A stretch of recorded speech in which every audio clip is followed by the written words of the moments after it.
வணக்கம் மக்களே. விவசாயி விதைகளை விதைக்கும் போது தன் வியர்வையை காய்ந்த அந்த விதைகளுக்கு ஈரமூட்டும் அவன்.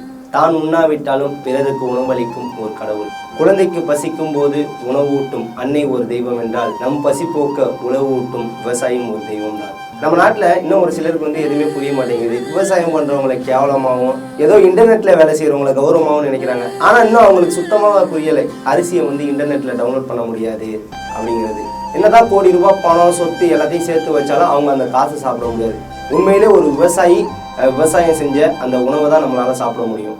உலகத்திலே ஒரு ஜீவன் உயிர் வாழணும் அப்படின்னா உணவு ரொம்ப முக்கியம். ஆனா உழவர்கள் நமக்கு உணவளிச்சுட்டு தன்னோட உயிரை தினந்தோறும் விட்டுட்டு இருக்காங்க.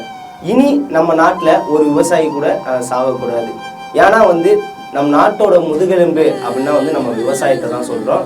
இனிமே நம்ம எல்லாரும் என்ன பண்ணணும் அப்படின்னு பார்த்தீங்கன்னா, விவசாயத்தை காப்போம், விவசாயிகளையும் காப்போம். ஜெய்ஹிந்த்.